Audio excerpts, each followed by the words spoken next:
Hey there, it's Steve from Serious Keto, and in this video we are going to make the original savory fat bomb, the deviled egg.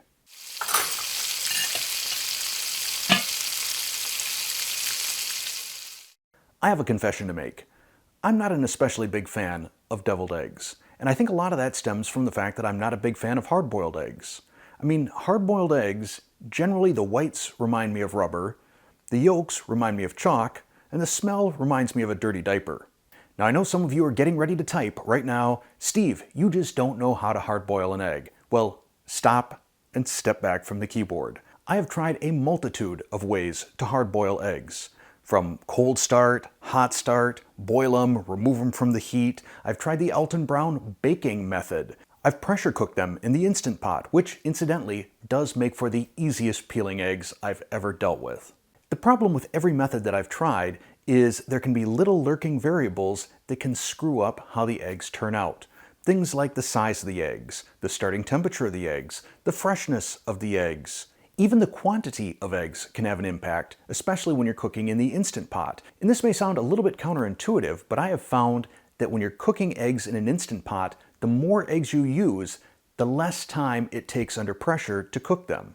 The reason being, it takes more time to come up to pressure because more eggs, more cold, takes more time. But I wanted a keto snack that was savory and not sweet. And I figured if I could get the deviled egg down, if I could get the whites to be firm yet delicate, the yolk to be set but not chalky, and to have the smell be something that's not reminding me of a fart, that would be a win. And I found the answer on chefsteps.com. I can't take credit for this. I will link to the original recipe down below in the description on Chef Steps. The reason that this method is so foolproof and consistent is it uses sous vide to cook the eggs. I know a lot of my viewers have sous vide. If you don't, this is one of those appliances I would encourage you to look into. Ask anyone who has a sous vide cooker and they will tell you they swear by it. I'll be using the Kitchen Boss model that I reviewed. I'll link to that right up here. I think that's it for the preamble. Let's make some eggs. Normally I would just sous vide in a large pot, but so that you can see better what's going on, I'm doing it in a Cambro container. I'm also using an Instant Pot egg rack. It's a silicone egg rack. I'll link to it in the description below because I think that will help me keep my egg yolks better centered. Now the one difference between the way that I made them and the way that Chef Steps makes them is I go for 192 Fahrenheit instead of 194. I'd done a batch with 194 and I still felt that the yolks were just a little bit chalky. Rather than using one of the presets on the Kitchen Boss, I'm going to manually set it, wrong direction, to 192 degrees Fahrenheit. That would be, I think, 88, 89 degrees Celsius. Oh, one thing about this knob here, I mentioned this in the original review, that I felt the knob had a little bit of play in it. The reason for that is it's magnetic. It pops off for easier cleaning. But we're good to go. 192 degrees. Let's start warming up our water. We are at temp, so I am using a pair of tongs to lower my eggs into the water bath.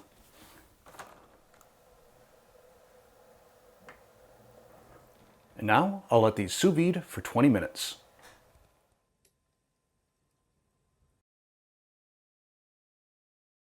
It's been 20 minutes, so now we're going to move our eggs, we're going to move our eggs to an ice bath. And we'll let them cool for 30 minutes. 30 minutes have passed, so let's peel our eggs. I usually start by tapping the fat end, getting that cracked, and then I just sort of gently tap it as I rotate it, and then just using my palm, roll it back and forth. Then I'll pop it back in the water while I do the other 5. I find that by cracking and then soaking in the water for just a moment, the shells come off so much easier, and I can sort of rinse it off in that water as well. Egg number 2, not as pretty as egg number 1. Next, I'll cut each of my eggs in half and remove the yolks to a ramekin. Now look at this. Look at this. No green at all. That's a nice looking yolk. I also keep a damp paper cloth to wipe my knife between each slice. Just keeps the eggs looking pretty.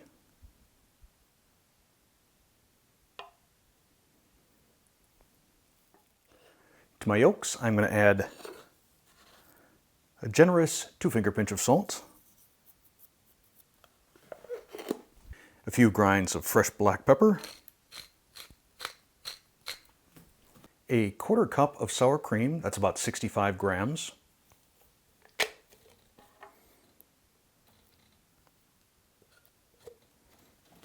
and just a little bit less than 1/2 tablespoon of Dijon mustard. That would be 8 grams. If you want, you could just mix this with a fork. I want it super creamy, so I'm going to use an immersion blender.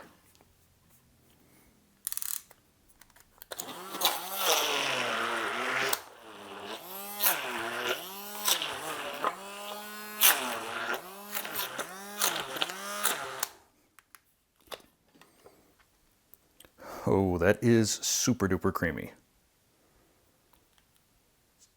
Next, I'm going to take a disposable piping bag, just cut off the tip. I'm not going to use a decorative tip, I'm not that fancy. And then I'll scoop my yolk mixture into the bag.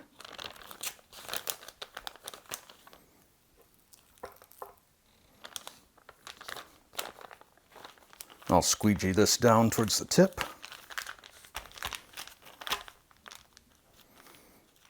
And then I'll start filling my eggs.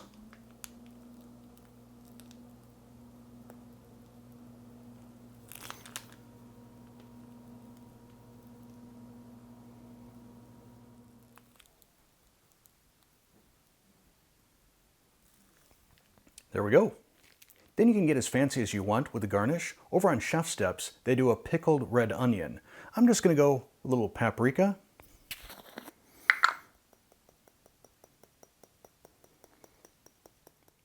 Put a little fresh dill on each one as well. And then I'm going to transfer them to a different plate just so you can see them better.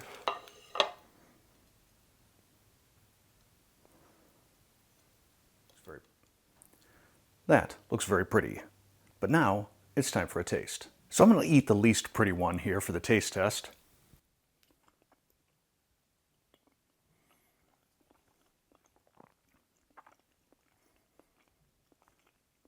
A phrase you will probably never hear when it comes to deviled eggs is melt in your mouth. But these things pretty much melt in your mouth. So I've got my mother-in-law here with me, Barb. Say hi, Barb. Hi. You love deviled eggs, don't you? Mm-hmm. Wait till you have one of these. So I'll let you pick which one you want. All right. Not that one. I'm kidding. Okay.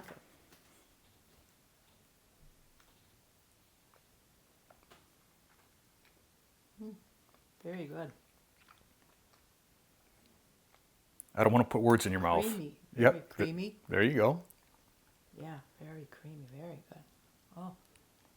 All right. Well, thank you. So now that you know the method, you can take this recipe and make it your own if you want. I can tell you I used jalapeno mustard instead of Dijon on a batch I did the other day. Boosh.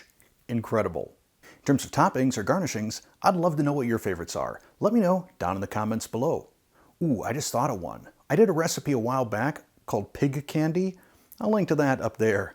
I think a little pig candy on these deviled eggs would be fantastic.